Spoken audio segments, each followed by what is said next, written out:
கரங்களை வைத்து சொல்லுவோம் அல்லேலூயா. உற்சாகத்தோடு சொல்லுங்க அல்லேலூயா. கர்த்தருடைய நாமம் மகிமைப்படுவதாக. விசேஷமாக இந்த மாதத்தில் முதலாம் நாளிலே வந்திருக்கக்கூடிய உங்கள் ஒவ்வொருவரையும் ஆண்டவர் இயேசு கிறிஸ்துவின் நாமத்தினாலே மிகுந்த அன்போடு வாழ்த்தி வரவேற்கின்றோம். கர்த்தர் உங்களை ஆசீர்வதிப்பாராக. எடுத்து வாசிப்போம். சங்கீதங்களின் புஸ்தகம், பரிசுத்த வேதாகமத்தில் சங்கீதங்களின் புஸ்தகம் 121 சங்கீதம், அதில் 7வது வசனத்தை ஒருவர் நீங்கள் சத்தத்தை உயர்த்தி வாசிங்கள். கர்த்தர் உன்னை எல்லா தீங்குக்கும் விலக்கி காப்பார், அவர் உன் ஆத்துமாவை காப்பார். அல்லேலூயா. கர்த்தருடைய நாமத்திற்கு மகிமை உண்டாவதாக. இந்த மாதத்தில் கர்த்தர் நமக்கு கொடுக்கக்கூடிய நல்ல ஒரு வார்த்தை 121 சங்கீதம் 7வது வசனத்தின்படி, கர்த்தர் உன்னை எல்லா தீங்குக்கும் விலக்கி காப்பார். எப்படி அவர் காப்பாராம் என்று வேதத்தில் தியானித்த போது, நான் உன்னை எப்படி காப்பேன் என்று கர்த்தர் சொல்லுகிறார்கள் என்றால், நீங்க சங்கீதங்களின் புஸ்தகத்தில் வாசித்து பார்ப்பீங்கன்னா 125 சங்கீதத்தில் 2வது வசனத்தை ஒருவர் வாசிங்க. 125:2, பர்வதங்கள் எருசலேமை சுற்றிலும் இருக்குமாம் போல் கர்த்தர் இது முதல் என்னென்றைக்கும் தம்முடைய ஜனத்தை சுற்றிலும் இருக்கிறார். பர்வதங்கள் எருசலேமை சுற்றிலும் இருக்குமாம் போல். நாட்களிலே ஒரு நாட்டுக்கு விரோதமாக இன்னொரு நாடு யுத்தம் செய்ய வேண்டும் என்று சொன்னால், இப்போ இருக்கிறது போல ஹெலிகாப்டர் கிடையாது, இப்போ இருக்கிறது போல பெரிய பெரிய ராட்சச குழாய்கள் கிடையாது, இப்போ இருக்கிறது போல வசதிகள் அன்றைக்கு கிடையாது. அன்றைக்கு ஒரு நாட்டிலிருந்து இன்னொரு நாட்டிற்கு யுத்தம் செய்ய வேண்டும் என்று சொன்னால், நடைபயணத்தோடு யுத்த வீரர்கள், குதிரை வீரர்கள், இவனமாக மனிதர்கள் ஒரு இடத்தை விட்டு இன்னொரு இடத்தை தாண்ட வேண்டும் என்றால் அது சமபூமியா இருக்கணும். அப்போ எருசலேமை சுற்றி என்ன இருக்கா? பர்வதங்கள் இருக்கின்றதாம். வசனத்தை வாசிங்க. 125:2, பர்வதங்கள் எருசலேமை சுற்றிலும் இருக்குமாம் போல். போதும். அப்ப எருசலேமை சுற்றி என்ன இருக்குதா? பர்வதங்கள் இருக்குதாம், மலைகள் இருக்கின்றதாம். அப்போ மலையை தாண்டி ஒரு நாட்டினர் யுத்தத்துக்கு உள்ள வரணும் அப்படின்னா அது நடக்காத ஒரு காரியம். அது ரொம்பவும் கடினமான ஒரு காரியம். என்ன அப்படின்னா, அவர்கள் உள்ளே வருவதற்கு முன்பதாக இவர்கள் அவரை எதிர்த்து விடுவார்கள். அப்ப கர்த்தர் ஒரு அழகான ஒரு உதாரணத்தை சொல்றாங்க. அவர் உன்னை எல்லா தீங்குக்கும் விலக்கி காப்பார். எப்படி காப்பார் அப்படின்னா, எருசலேமை சுற்றி பர்வதங்கள் இருக்கிறது போல கர்த்தருடைய கரம் நம்மை சுற்றி இருக்கின்றது. அல்லேலூயா. கர்த்தருடைய கரம் நம்மை சுற்றி இருக்கின்றது. அந்த கரத்தை குறித்து வேதம் சொல்லுகிறது பாருங்க. சகரியாவின் புஸ்தகம் 2ஆம் அதிகாரம், சகரியாவின் புஸ்தகம் 2ஆம் அதிகாரம் 5வது வசனத்தை வாசிங்க. சகரியா 2:5. நான் உனக்கு சுற்றிலும் அக்கினி மதிலாய் இருந்து அதன் நடுவில் மகிமையாக இருப்பேன் என்று கர்த்தர் சொல்லுகிறார். நான் அதை சுற்றிலும் அக்கினி மதிலாயிருந்து.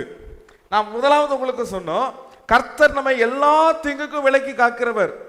அவர் எப்படி நம்மை காப்பார் என்று சொன்னால், எருசலேமை சுற்றி பர்வதங்கள் இருக்கிறது போல அவர் நம்மை சுற்றி ஒரு மலையாய், அவர் நம்மை சுற்றி ஒரு பாதுகாப்பாளராக இருந்து அவர் நம்மை காப்பார். அந்த பர்வதத்தை குறித்து சகரியா 2:5 சொல்லுகின்றது, அதற்கு சுற்றிலும் அவர் சாதாரண மதிலாய் இல்லாமல் அக்கினி மதிலாய் அவர் இருக்கிறார். அக்கினி மதிலாய் இருக்கிறார். பழைய ஏற்பாட்டிலே மோசே ஒரு செடியை பார்க்கிறார். அந்த செடி, அந்த முட்செடி அக்கினியினால எரிகிறது. ஆனா முட்செடி எரியல. முட்செடியில அக்கினி எரியுது, ஆனா என்ன செய்யல? முட்செடி எரியல. வீட்டில் சாம்பிராணி போடணும்னு சொல்லி பாப்பாவை குளிப்பாட்டிட்டு சாம்பிராணி போடணும்னு கட்டைகளை எடுத்துட்டு தீயை போட்டு பார்த்தா தீ வரவே இல்லை. அது எதையாவது ஒன்று முயற்சி பண்ணி ஏதாவது ஒன்று பண்ணி தீயை போட்டனால வரல. திடீர்னு ஒரு ஐடியா தோணுது. வீட்டில் சானிடைசர் இருக்கு. என்ன இருக்கு? சானிடைசர் இருக்கு. அப்போ நாங்கள் என்ன பண்ணோம் அப்படின்னா, கட்டையில் ஃபுல்லாக சானிடைசரை ஊற்றிட்டு தீயை போட்டு விட்டாச்சு. அதுவும் கபகபகபகபன்னு இருந்துச்சு. அணைஞ்சு பார்த்தா கட்டையில ஒரு சின்ன தணல் கூட இல்லை. நாங்கள் ரொம்ப சந்தோஷப்பட்டோம். சானிடைசரில் தீ எரிஞ்ச உடனே அப்போ பரவாயில்ல, ரொம்ப நல்ல ஐடியாவாக இருக்கு. அது பயங்கரமாக கபகபன்னு இருந்துச்சு. ஆனா தீ அணைஞ்சு ஒரு கொஞ்ச நேரத்துல அந்த தீ என்ன செய்யுதுன்னு அணைந்துட்டு, அணைந்த பிறகு கட்டையை பார்த்தா அல்ல தணல் கூட இல்லை. அப்ப தீ கட்டையில எரியல, தீ சானிடைசர்ல எரிஞ்சிருக்கு. அதே போல முச்செடி அக்னினால எரியுது, ஆனா முச்செடி எரியல. இது மோசைக்கு ஒரு ஆச்சரியமா இருந்தபடினால வேடிக்கை பார்ப்பதற்காக போனார். இது உண்மையாகவே நம்முடைய வாழ்க்கையில நடக்குமான்னு கேட்டா நடக்கும். சாத்ராக் மேஷாக் ஆபேத்நேகோவை கொண்டு அக்னிக்குள்ள போட்டாங்க. அவர்கள் மேல் அக்னி எரிந்தது. ஆனா அவர்கள் மேல என்ன செய்யலன்னா எரிகிற அவங்க முடி கூட கருகி போகல. எந்த கருகின வாசனை கூட அவங்க மேல இல்லை. காரணம், அவர்களை சுற்றி இருந்தவர் எருசலேமின் சுற்றி இருக்கிற பர்வதங்களை போல கர்த்தர் நம்மை சுற்றி இருக்கிறார். இந்த மாதத்தில் முதலாவது வாரத்தில் கர்த்தர் நமக்கு கொடுக்கக்கூடிய ஒரு விசுவாசம் உள்ள வார்த்தை என்னவென்று சொன்னால், எருசலேமை சுற்றி பர்வதங்கள் இருக்கிறது போல அக்கினி மதிலாய் கர்த்தர் நம்மை சுற்றி இருக்கின்றார். ஒருவனும் தீங்கு செய்யும்படி நம்மேல் கைப்பட முடியாது. அல்லேலூயா. வசனத்தை வாசித்து பாருங்க. அப்போஸ்தலர் 18ஆம் அதிகாரம் 10வது வசனத்தை வாசிங்க. அப்போஸ்தலர் 18:10.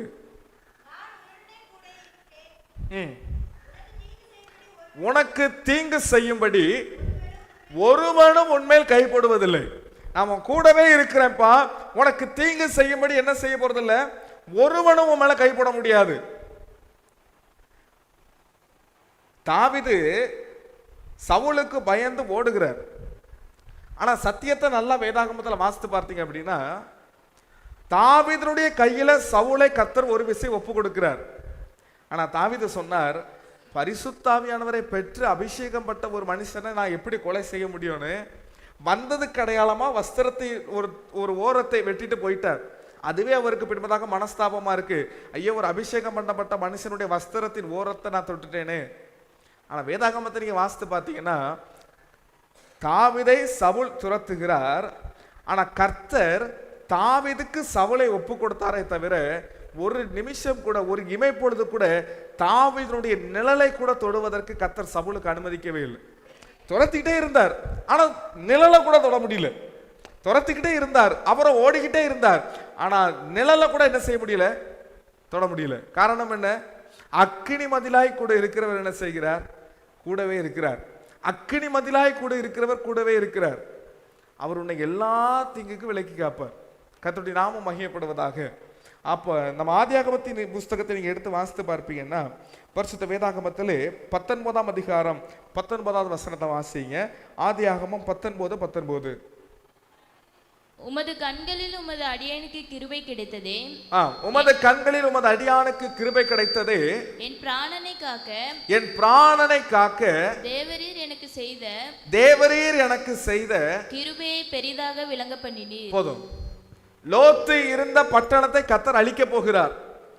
ஆனால் கர்த்தர் ஒரு நீதிமான பட்டணத்தில் இருந்தபடியினாலே கர்த்தர் சொல்லி அனுப்புறாங்க ஆபிரகாம் இடத்திலே, நீ லோத்துவை வெளியே வர சொல்லு, நான் என்ன செய்ய போகிறேன், பட்டணத்தை அழிக்க போகிறேன்.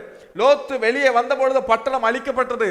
லோத்து முழங்கால் படியிட்டு சொல்லுகின்றார், ஆண்டவரே, நீர் என்னை காப்பாற்றினதற்காக உமக்கு ஸ்தோத்திரம்.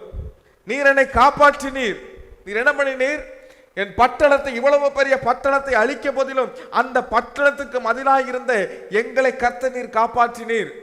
இந்த உலகத்தை அழிப்பதற்கு முன்பதாக நோவாவை கர்த்தர் தெரிந்து கொண்டு பேழைக்குள்ளாக வைத்து பாதுகாத்தார். பின்பு பேழையை விட்டு வெளியே வரும் பொழுது நோவா பலிபீடத்தை கட்டி கர்த்தருக்காக ஒரு பலியை செலுத்தும் போது சொல்லுகிறார், கர்த்தருக்கு ஸ்தோத்திரம். எதற்காக? நீர் எங்களை பாதுகாத்தீர், நீர் எங்களை பாதுகாத்தீர். கர்த்தர் நம்மை அக்கினி மதிலை போல நம்மை சுற்றி இருந்தவர் நம்மை பாதுகாக்கிற தேவன்.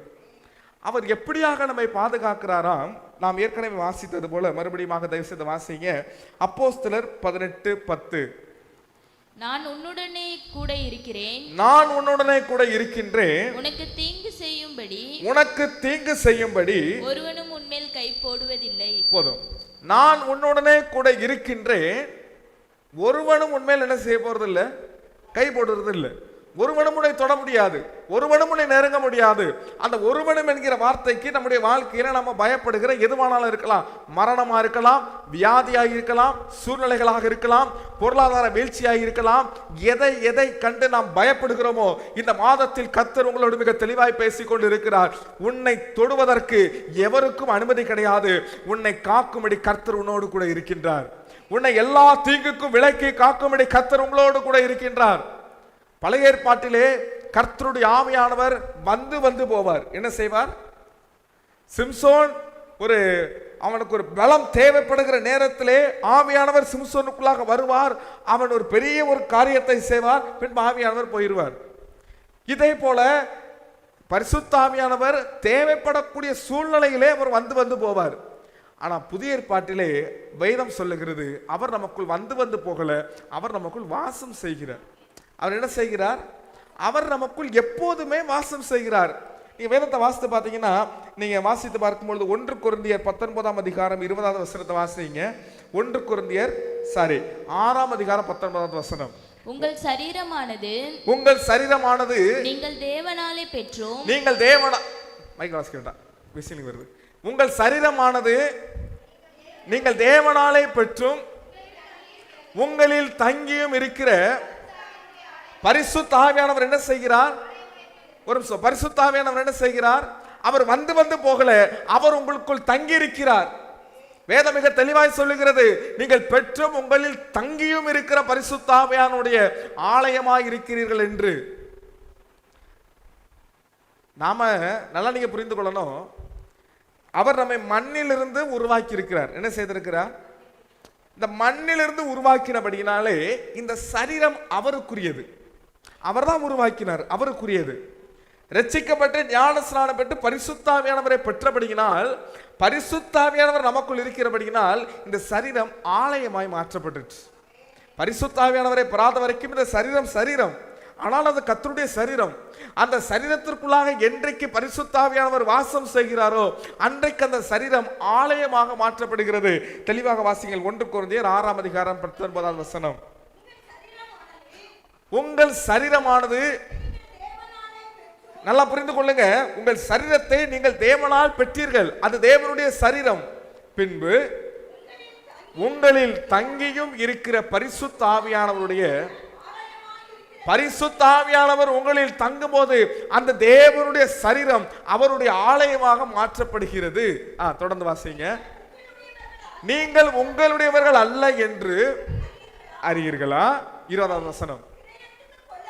கிரயத்துக்கு கொல்லப்பட்டீர்களே, ஆகையால் தேவனுக்கு உடையவர்களாகிய நீங்கள் உங்கள் சரீரத்தினாலும் உங்கள் ஆவியினாலும் யாரை மகிமைப்படுத்துங்க? தேவனை மகிமைப்படுத்துங்க. நான் உங்களுக்கு சொல்றேன், மண்ணிலிருந்து அவர் சரீரத்தை நமக்காக தந்தபடினாலே இது தேவனுடைய சரீரம். இந்த சரீரத்திற்குள் பரிசுத்த ஆவியானவர் வாசம் செய்கின்றபடியினாலே இது அவருடைய ஆலயம். இது தேவனுடைய சரீரம். இந்த சரீரத்திற்குள் பரிசுத்த ஆவியானவர் வாசம் செய்கின்றபடியினாலே இது அவருடைய ஆலயம். அப்ப நீங்க நல்லா புரிந்து கொள்ளணும், இந்த ஆலயத்தை ஒருவன் தொடுவதற்கு, இந்த ஆலயத்தை ஒருவன் கெடுத்து போடுவதற்கு, இந்த ஆலயத்துக்கு விரோதமாய் தீங்கு செய்வதற்கு ஒருவனும் கை போட முடியாது. காரணம், இது தேவனுடைய ஆலயம். 2 விதத்துல நீங்க புரிந்து கொள்ளணும். இந்த மாதத்தில் கர்த்தர் நமக்கு தரக்கூடிய வார்த்தை இதுதான்.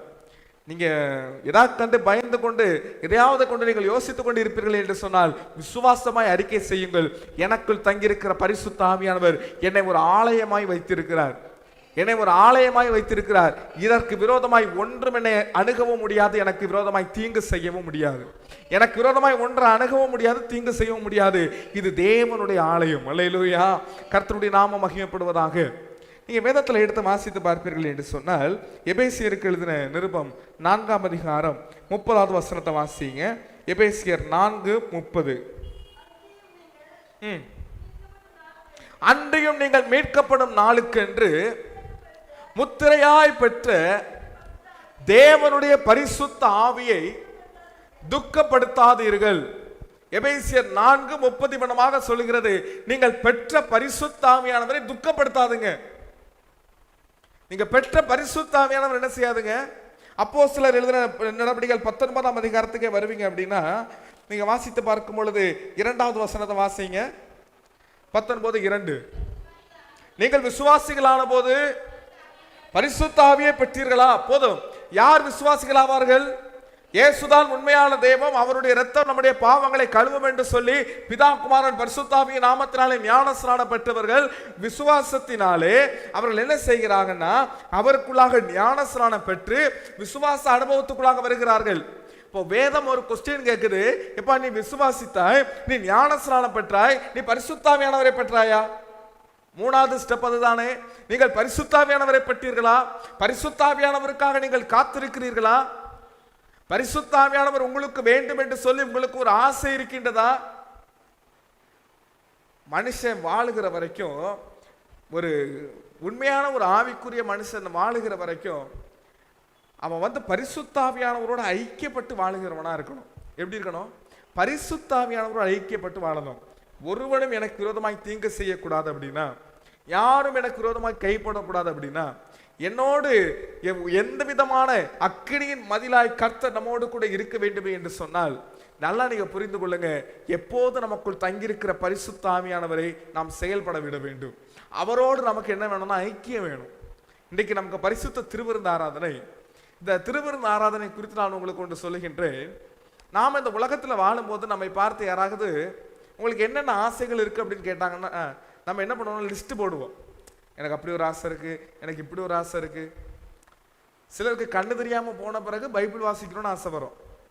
சிலருக்கு காது கேட்காம போன பிறகு ஏதாவது ஒரு சத்தியம் நமக்கு தெரிஞ்சிடாதான்னு ஆசை வரும். எதுக்கு? கண்ணு தெரியாம போன பிறகு, கண் பார்வை குறைந்த பிறகு எதுக்கு வேதம் வாசிக்கணும்னு ஆசை வருது? ஆண்டவர்கிட்ட இப்படி டீலிங் பண்ணியாவது இந்த பார்வையை வாங்க முடியாதா? ஆண்டவர்கிட்ட இப்படி டீலிங் பண்ணியாவது நம்ம காதுக்கு நல்ல ஒரு செவி திறனை நம்ம வளர்த்து கொள்ள முடியாதா? அதனால எல்லாம் இருக்கும் போதே என்ன செய்திருங்க, பார்வை இருக்கும் போதே வேதத்தை வாசிங்க. நல்ல முழங்கால் போடக்கூடிய திராணி இருக்கும் பொழுதே முழங்கால் படிக்கிட்டு கத்திரத்தை ஜெபம் பண்ணுங்க. எனக்கு எது இருக்கும் போதே, ஏன்னா நாம எல்லாம் இருக்கும் போது நம்முடைய ஆசைகள் வேற விதமா இருக்கும். நமக்கு அப்படி ஒன்று இருந்தா நல்லா இருக்குமே, இப்படி ஒன்று இருந்தா. இயேசு கிறிஸ்து இந்த உலகத்துல ஜீவித்தார்கள். அவங்களும் சொல்றாங்க, நான் ஒரு விஷயத்துக்கு என்ன செய்தேன், ஆசையா இருந்தேன். வாசித்து பாருங்களேன், லூக்கா எழுதின சுவிசேஷம் 22ஆம் அதிகாரம் 15வது வசனத்தை வாசிங்க. லூக்கா 22:15. அப்பொழுது அவர், நான் பாடுபடுவதற்கு முன்னே உங்களுடனே கூட இந்த பஸ்காவை புசிக்க மிகவும் ஆசையா இருந்தேன். அல்லேலூயா. இயேசு கிறிஸ்து சொல்றாங்க, இப்ப நான் உலகத்துல 3.5 வருஷ காலம் ஜீவித்த நாட்களிலே அவர் ஒரு விஷயத்தை குறித்து ஆசையா இருந்தாராம். என்னவென்றால், உங்களோடு கூட நான் பானம் பண்ண, அதாவது உங்களோடு கூட நான் பந்தியில் இருக்க நான் ஆசையா இருந்தேன்.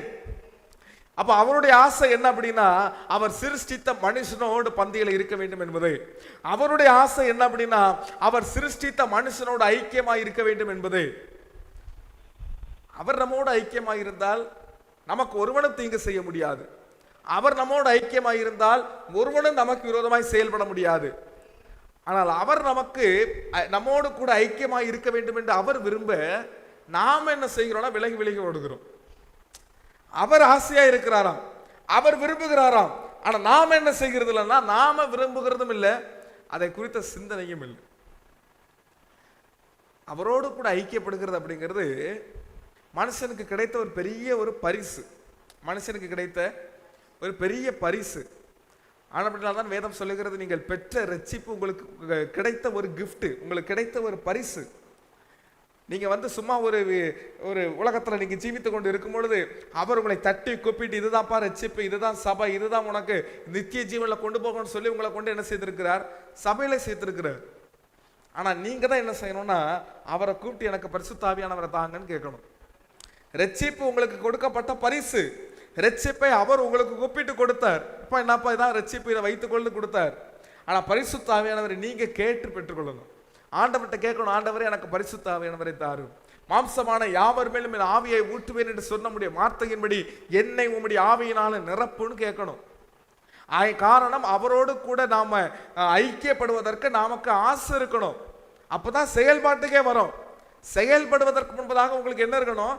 ஆசை இருக்கணும். இன்னைக்கு நம்ம ஆட்களால கல்யாண வீட்டுக்கு போக முடியும், எல்லா இடத்துக்கும் போக முடியும், நான் இங்க வர முடியாது, நான் ஆலயத்துக்கு வர முடியாது, வேதம் வாசிக்க உட்கார முடியாது, ஜெபம் செய்ய உட்கார முடியாது. காரணம் என்னன்னா, இது எதுக்கு? இப்போ நான் வாசிக்காத வேதமா, நான் போகாத சபையா, நான் இது கேட்காத வார்த்தையா? அப்படி இல்லைங்க. இந்த வேதம் நான் பலமுறை உங்களுக்கு சொல்லியிருப்பேன், நியூஸ் பேப்பர்ல வாசித்த உடனே அந்த நியூஸ் பழைய நியூஸா மாறும்.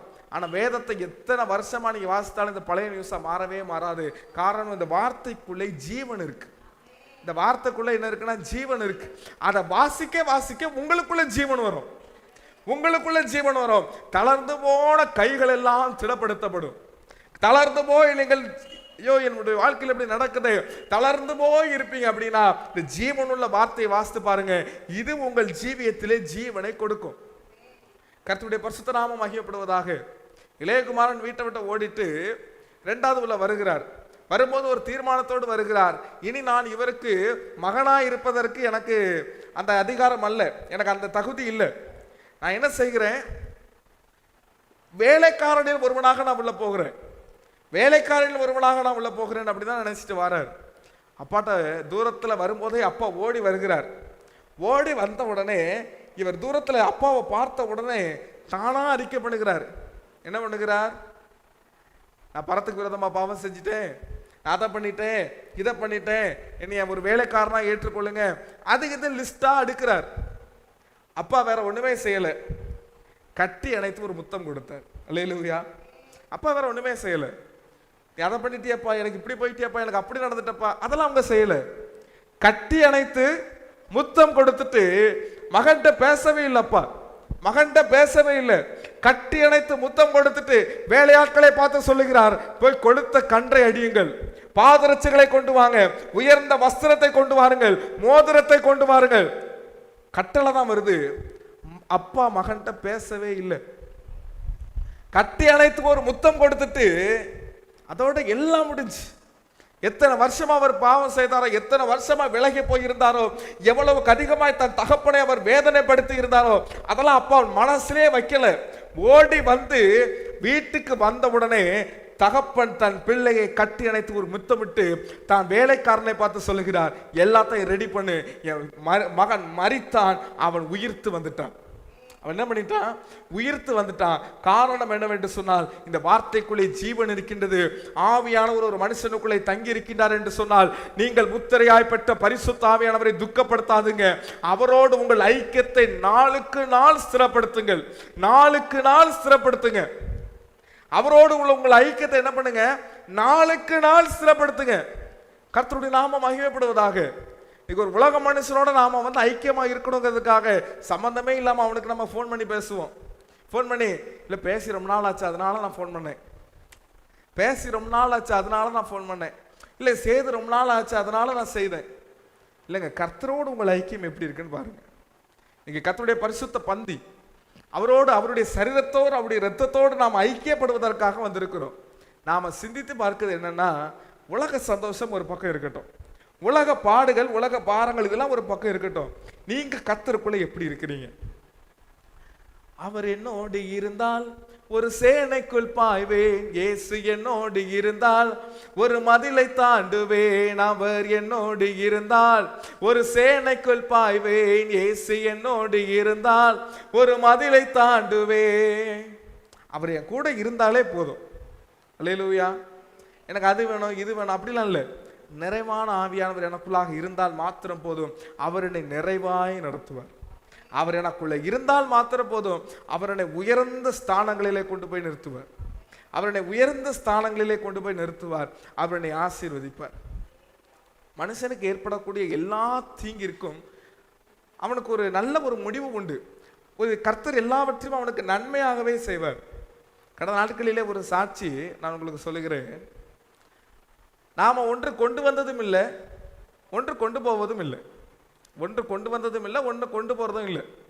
உலகத்துல நம்ம ஜீவிக்கணும்னா கர்த்தர் நம்மை ரட்சித்திருக்கிறார், அவருக்கு சாட்சியா நம்ம என்ன செய்யணும், ஜீவிக்கணும், வாழணும். அந்த சாட்சி மற்றவர்களை கிறிஸ்துவின் அண்டையில கொண்டு வரணும். நம்ம வீட்டு பக்கத்துல 4 பேர் இருக்கிறாங்க அப்படின்னா 4 பேரோட என்ன செய்யணும், சமாதானமா இருக்கணும். திருச்செந்தூர்ல ஒரு சபை, அந்த சபையின் போதகர் அவர் வெளியூரை சேர்ந்தவர், இங்க வந்து சபையை கட்டி அவர் என்ன செய்கிறார் அப்படின்னா, யாருன்னு சொன்னா உங்களுக்கு நல்லா தெரியும், சபையை கட்டி ரொம்ப நல்ல கர்த்தருக்குள்ளாக வளர்ந்து வருகிறார்.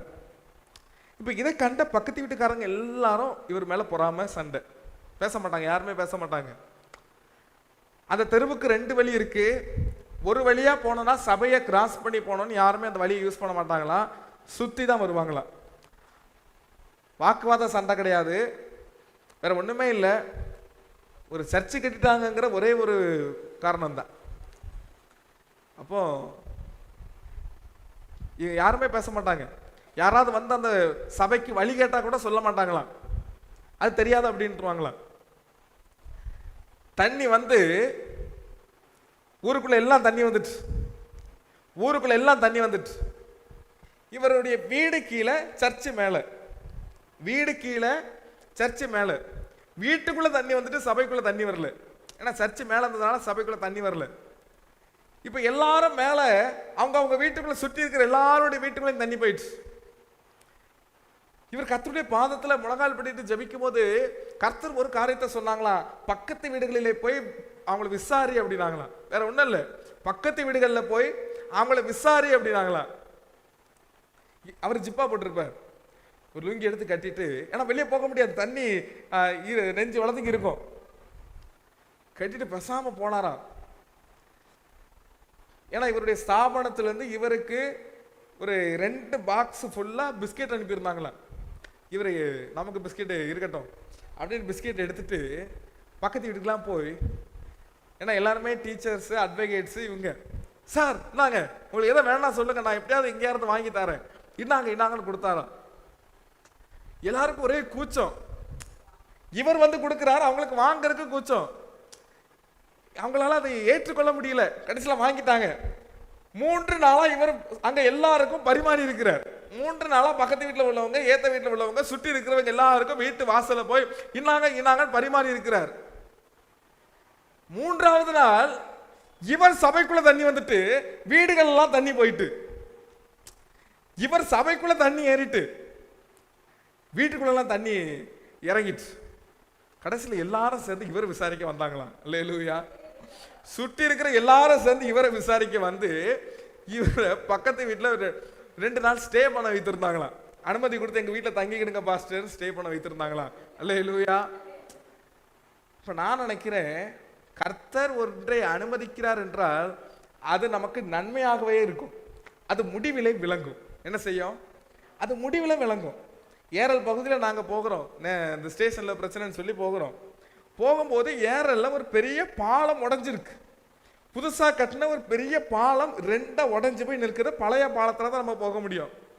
பழைய பாலத்துக்குள்ள போகும்போது புது பாலத்தை பார்க்கிறோம், சுத்தி காங்கிரீட்டு, சுத்தி தார் இருக்கு, சென்டர்ல ஃபுல்லா வெறும் மண்ணை வச்சு அடைச்சிருக்காங்க. பாலத்தை போட்டா என்ன பண்ணிருக்காங்க, 2 பக்கமா காங்கிரீட்டை போட்டுட்டு உள்ள மண்ணை போட்டு நிரப்பி மேல தாரை ஊத்தி விட்டாச்சு. மழை பெஞ்ச உடனே 2 பிளந்து மண்ணெல்லாம் கரைஞ்சு ஓடிச்சு. இப்போ பாலத்தை பார்த்த உடனே நமக்கு புதுசா பலன்னு இருந்துச்சு. தண்ணி வந்து பாலத்தை உடைச்ச பிறகு இப்ப நாங்க போகும்போது பாலம் அப்படி வாயை திறந்துட்டு இருக்கு, உள்ள ஃபுல்லா மண் இருக்கிறது உலகத்துக்கே காட்டிக்கிட்டு இருக்கு, எனக்குள்ள மண்ணு தான் இருக்கு அப்படின்னு. இப்ப போகும்போது வரும்போதெல்லாம் அந்த பாலத்தை கட்டினவனுக்கு திட்டு விழுது, போறவரெல்லாம் திட்டுறாங்க, இப்படி போய் கட்டி இருக்கிறான, இப்படி கொள்ளடிச்சிருக்கிறான்னு சொல்லிட்டு. நல்லா நீங்க புரிந்து கொள்ளுங்க, எந்த விதமான தீங்காய் இருந்தாலும் அதன் முடிவிலே விளங்கும். அது எல்லாம் என்னது? நன்மைக்கு. அது முடிவிலே விளங்காது, எல்லாம் நன்மைக்கு. கர்த்தர் ஒரு காரியத்தை அனுமதிக்கிறார் என்றால் அது நன்மைக்கு. ஒரு தகப்பன் தான் பிள்ளைகள் மேல ரொம்ப கோபத்தோடயே இருந்தாரா, ரொம்ப கோபத்தோட எப்போ பார்த்தாலும் வீட்டில் அது இதுன்னு கோபப்பட்டுக்கிட்டே இருப்பாரா. கோபப்பட்டுக்கிட்டே இருந்த உடனே மனைவி சொன்னாங்களா, காட்டுக்குள்ள ஒரு புத்தர் ஒருத்தர் இருக்கிறார், ஒரு முனிவர் இருக்கிறார், அந்த முனிவரை போய் கொஞ்சம் பார்த்துட்டு வாங்க, உங்களுக்கு ரொம்ப கோப சுபாவமா இருக்கு அப்படின்னாங்க. இவரும் நேரம் கடந்து முனிவர்கிட்ட போகிறார். முனிவர்கிட்ட போன உடனே முனிவர் சொல்லிட்டார், ஐயா உன்னை பார்த்த உடனே எனக்கு தெரிஞ்சுட்டு இன்னும் அடுத்த வாரத்தில் நீ செத்து போவாய். என்ன பண்ணா, இன்னும் உனக்கு இத்தனை 6 நாட்கள் தான் டைம், 6 நாட்கள்ல நீ செத்து போவாய். இந்த மனுஷன் நொறுங்கி சுக்குநூறா கீழே விழுந்துட்டான். நேரா வீட்டுக்கு வந்தார். வாசல்ல பிள்ளைகள் விளையாடி கொண்டு இருந்தாங்க. வழக்கமா விளையாடி கொண்டு இருக்கும் போது வாசல்ல வந்தனே இவர் சொல்லுவார், ஹே அங்க போய் விளையாடு, அங்க பண்ணு, இதை பண்ணு, அதை பண்ணு, எரிஞ்சு எரிஞ்சு விடுவார். இப்ப அந்த மனுஷன் வீட்டுக்குள்ள வரும்போது, இப்ப நல்லா விளையாடுறீங்களா, அக்கறையா கவனிக்கிறார். எதுக்கு? இன்னும் 6 நாளையில நம்ம எங்க போறோம், பரலோகம் போக போறோம். அது வரைக்கும் என்ன செய்வோம், சந்தோஷமா இருப்போம்னு மனைவி மேல அவர் பாசத்தை கொட்டுக்கிறார், பிள்ளைகள் மேல பாசத்தை கொட்டுக்கிறார், எங்க வேலை பார்க்கிற இடத்துல பாசத்தை கொட்டுக்கிறார். கடைசி 2 நாள் லீவு போட்டுட்டார் ஆபீஸுக்கு. எதுக்கு? இந்த 2 நாள் நம்ம பரலோகம் போயிருவோமே. முனிவர் சொன்ன குறித்த நாளும் வந்துட்டு இவர் இறந்து போகல. இவர் இப்ப இறந்து போகிறதுக்கு, மரித்து போவதற்கு வெயிட் பண்ணிட்டு இருக்கிறார். எப்படியாவது நாளைக்கு போயிருவோமோ, ஒருவேளை மத்தியானம் போயிருவோமோ. நேரம் முனிவர்கிட்ட போனார். நீ சொன்னது போல எனக்கு மரணம் வரவே இல்லையே, இப்போ உனக்கு கோபம் போயிட்டா அப்படின்னு கேட்டாராம். உனக்கு கோபம் போயிட்டாப்பா? கோபம் போயிட்டு எல்லாம் போயிட்டா, இப்போ ரொம்ப ஒரு புதுசா மாறிட்டேன். உனக்கு என்னைக்கு மரணம் வரும்னு தெரியாது, ஆனால் அந்த மரணத்துக்கு முன்பதாக இருக்கிற வரைக்கும் நீ ஒரு சாட்சி உள்ளனா வாழ்ந்துட்டு போ. அப்போ அவனுக்கு ஒன்று நம்ம எல்லாருக்கும் ஒன்று தெரியும், உலகத்துல வந்துட்டா நமக்கு மரணம்னு ஒன்று உண்டு, வியாதின்னு ஒன்று வந்துட்டு, நமக்கு வேதனைன்னு உண்டு, எல்லாம் உண்டு. ஆனா இருக்கிற வரைக்கும் சமாதானமா இருங்க, சந்தோஷமா இருங்க. முக்கியமாக பரலோகத்தின் தேவனோடு நீங்கள் ஐக்கியமாயிருங்கள். பரலோகத்தின் தேவனோடு ஐக்கியமாயிருங்கள். நீங்கள் பெற்ற பரிசுத்த ஆவியானவரை துக்கப்படுத்தாம இருங்க. நீங்க பெற்ற பரிசுத்த ஆவியானவரை நீங்க துக்கப்படுத்தாம இருங்க. கர்த்தருடைய வார்த்தையை ஒரு 2 மணி நேரம் உங்களுக்கு கர்த்தருடைய சமூகத்துல உங்களால உட்கார முடியல அப்படின்னா நீங்க ரொம்ப ஒரு கஷ்டத்தின் பாதையில போயிட்டு இருக்கீங்கன்னு அர்த்தம். 2 மணி நேரம் சபையில உங்களால உட்கார முடியல அப்படின்னா நீங்க என்ன செய்றீங்கன்னா ரொம்ப ஒரு இக்கட்டான பாதையில பாதாளத்தை நோக்கி போயிட்டு இருக்கீங்கன்னு அர்த்தம். ஜாக்கிரதையா இருங்க. கர்த்தருடைய வேதத்தை உங்களால முழு மனதோட வாசிக்க முடியலன்னா உங்கள் ஜீவியத்தை குறித்து நீங்கள் எச்சரிக்கையா இருங்கள். கர்த்தர் உங்களிடத்துல அது வேணும் இது வேணும்லாம் கேட்கல. என் வார்த்தைகளை வாசி, அது உனக்கு சமாதானத்தை கொடுக்கும். என் வார்த்தைகளை வாசி, அது உனக்கு சந்தோஷத்தை கொடுக்கும். என்னிடத்தில் ஜெபம் பண்ணு, உங்களுக்கு திராணி இருக்கும் வரைக்கும் கர்த்தரிடத்தில் நீங்கள் போராடி கொண்டே இருக்க வேண்டும். வேதம் வாசிக்கிற திராணி இருக்கிற வரைக்கும், முழங்கால் படிக்கிட்டு ஜெபிக்கிற திராணி இருக்கிற வரைக்கும், கர்த்தரோடு ஐக்கியமாய் இருக்கிற திராணி வரைக்கும் நீங்கள் கர்த்தரோடு ஐக்கியப்பட்டு கொண்டே இருக்கணும். கர்த்தரோடு நீங்க ஒவ்வொரு நாளும் உறவாடி கொண்டே இருக்கணும். உங்கள் ஐக்கியத்தை நீங்கள் புதுப்பித்துக் கொண்டே இருக்கணும். அதெல்லாம் நீங்க இல்லை அப்படின்னா முடிவிலே அது ஒரு பெரிய ஒரு பரிதாப நிலையில கொண்டு போய் என்ன செய்யறதுன்னா விட்டுரும். கர்த்தர் சொல்றாங்க, கர்த்தருடைய பந்தில நம்ம வருகிறதற்கு முன்பதாக இயேசு கிறிஸ்து சொன்ன ஒரு வார்த்தையை நாம் நினைவு கூற வேண்டும். அவர் இதற்கு ஆசையா இருந்தது போல நாமும் இதற்கு ஆசையா இருக்கணும். அல்லேலூயா. அவரோடு நாம் ஐக்கியப்படுவதற்கு, அவரோடு நாம் கிட்டி சேர்ந்து நெருக்கப்படுவதற்கு நாம் மிகவும் ஆசை உள்ளவர்களாக இருக்கணும். எனக்கு அதுதான் ஜீவியத்தில் வேற ஒண்ணுமே இல்லை. அவரோடு நான் ஐக்கியப்படணும், அவரோடு நான் ஓடணும். இதை தவிர்த்து எனக்கு இந்த ஜீவியத்தில் வேற ஒண்ணுமே கிடையாது. இதை தவிர்த்து எனக்கு என்ன கிடையாது, ஒண்ணுமே கிடையாது. தாவீது சொல்லுகிறார், ஒரு விசை சிங்கம் வந்தது, ஒரு விசை கரடி வந்தது, ஒரு விசை நீங்க வாசித்து பாருங்களேன். 1 சாமுவேல் எழுதின புஸ்தகத்திலே 17ஆம் அதிகாரம் 37வது வசனத்தை வாசிங்க. 1 சாமுவேல் 17:37.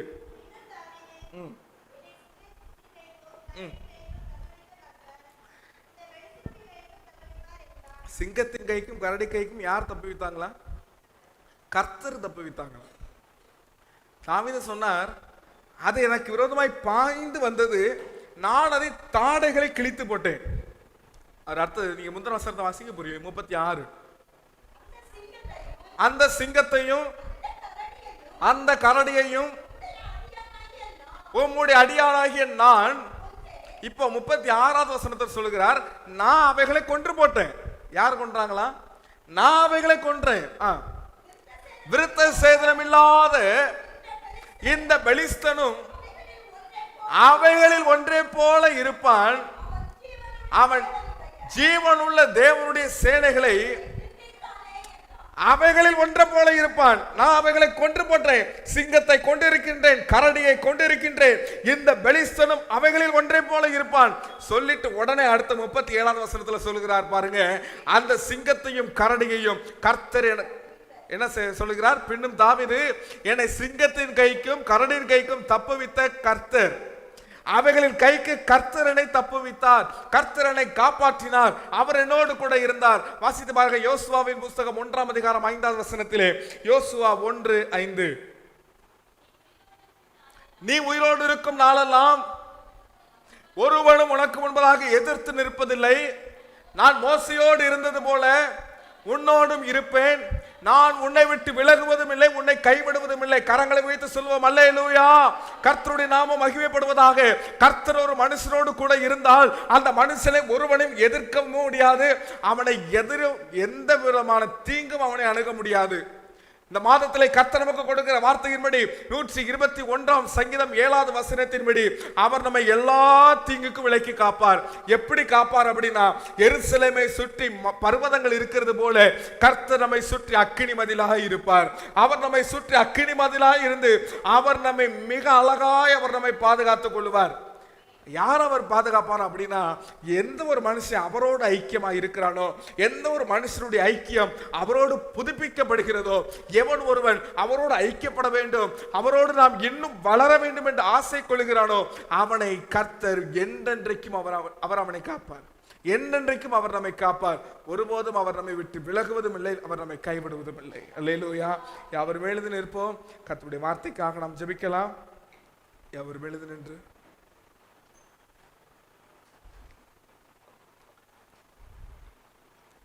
அல்லேலூயா.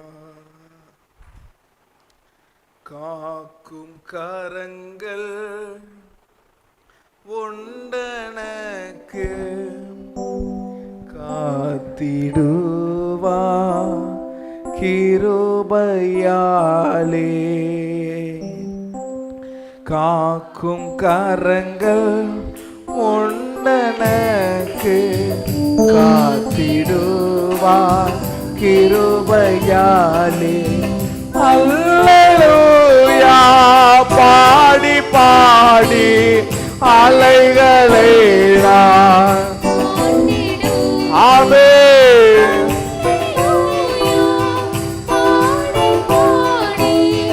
அலைகளை நான் தாண்டிடுவேன். இயேசுவை நம்புவேன். இயேசுவை ஆமென் நம்புவேன். இயேசுவை நம்புவேன். இயேசுவை. நிந்தனைகள் போராட்டம் வந்தும் நீதியின் தேவன் தாங்கினாரே. நிந்தனைகள் போராட்டம் வந்தும் நீதியின் தேவன் தாங்கினாரே. நேச கோடி என் மேல் பறக்க நேசருக்காய் ஜீவித்தீர். நேச கோடி என் மேல் பறக்க நேசருக்காய் ஜீவித்திடுவேன். நம்புவேன். கரங்களை தட்டி உற்சாகத்தோடு உள்ளத்தின் ஆழத்தில் அப்பாவை பார்த்து, உம்மை நாங்கள் நம்புவோம் அப்பா, உம்மையே நம்பி இருக்கிறோம். இயேசுவை நம்புவேன். இயேசுவை நம்புவேன். இயேசுவை நம்புவேன்.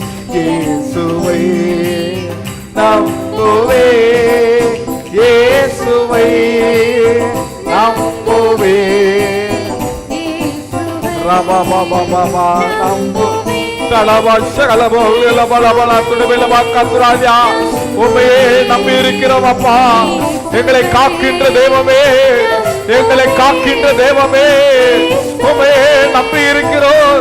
உண்மையே நம்பி இருக்கிறோம். இயேசுவை நம்புவேன். இயேசுவை நம்புவேன். இயேசுவை நம்புவேன்.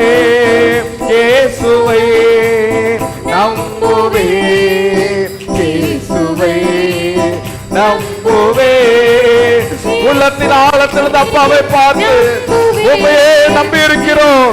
உண்மையே நம்பி இருக்கிறோம். ஆமென். நம்புவேன். இயேசுவை நம்புவேன். இயேசுவை நம்புவேன். இயேசுவை நம்புவேன். இயேசுவை நம்புவேன். இயேசுவை நம்புவேன். இயேசுவை நம்புவேன். ஆமென். நம்புவேன். இயேசுவை.